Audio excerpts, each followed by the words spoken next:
Sa panahon ng tag-ulan, dapat tayo maging alerto. Sa pagbaha, importante pa rin yung buhay ng tao kaysa kagamitan. Kailangan nating paghandaan kung ano ang ating gagawin. Kailangan nating alamin kung saan yung evacuation area o yung evacuation plan ng ating barangay.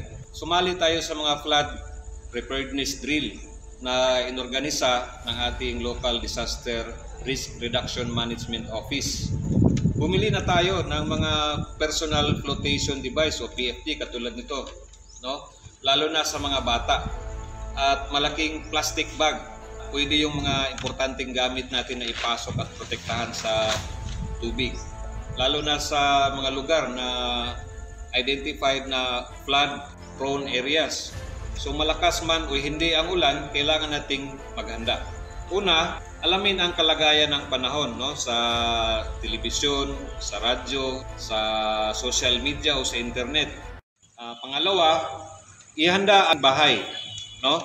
Katulad ng paglipat ng mga importanteng bagay mataas na parte ng bahay. At ipasok sa plastic bag yung mga importanteng dokumento, tapos isara mo ng mabuti. Pangatlo, ihanda ang inyong sarili. Kumuha ka ng backpack at maglagay ng plastic bag sa loob. At ipasok mo ang mga gamit na pwede mong gamitin sa evacuation area o sa iyong pag-survive habang naghihintay ka ng rescue. Katulad ng cellphone, pagkain, tubig, pera, flashlight, yung mga importanteng dokumento at yung extra damit na pwede mong pamalit sa nabasa na suot mo. Pagkatapos mong ipasok yung mga gamit mo, lagyan mo ng hangin, no? At isarang mabuti yung magiging flotation device na rin ito at the same time.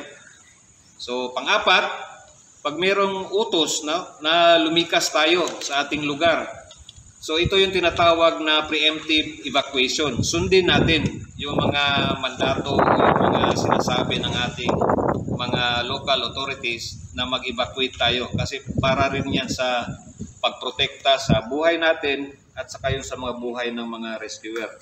Pero bago ka lumabas ng bahay mo, siguraduhin naka-switch off, no? Yung mga tubig, LPG, lalo na ang kuryente. And huwag kalimutang dalhin ng mga pets, dalhin natin sila. At huwag kalimutang i-lock ang pintuan ng bahay. Just in case inabutan ka ng baha bago ka nakaalis sa bahay mo, huwag ka nang umalis pag ang tubig taga-bewang mo na. Magiging delikado na yan sa'yo pag umalis ka pa. Mas mabuti kung umakyat ka na lang sa mataas na parte ng iyong bahay at hintayin ang mga rescuer na kukuha sa'yo. Huwag mong kalimutang tumawag sa 911 para alam ng mga rescuer kung saan ka pupuntahan. Huwag mo rin kalimutang sumigaw ng tulong o help. Okay, so ngayon pag-usapan naman natin ang tungkol sa mga flotation device. So example, ito yung tinatawag na PFD or Personal Flotation Device. So ang purpose nito, buoyancy aid lang to siya. Hindi talaga to yung tinatawag natin na life jacket. Kailangan mo pa rin mag-maneuver para makapunta ka sa safety na lugar. So kung wala ka nitong PFD sa bahay nyo, pwede kang mag-improvise. So ito yung mga pwede mong gawin.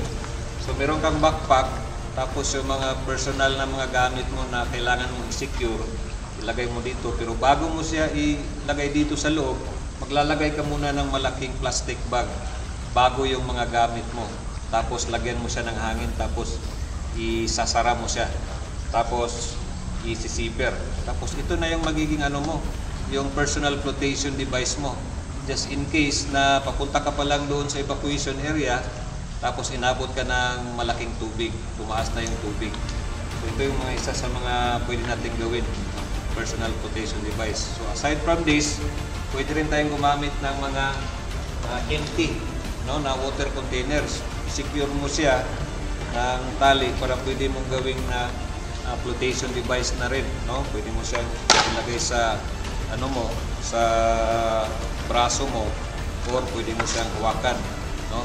So ngayon magpapakita kami sa inyo ng basic technique sa paano ba mag-maneuver gamit ang ito improvised flotation device na bag.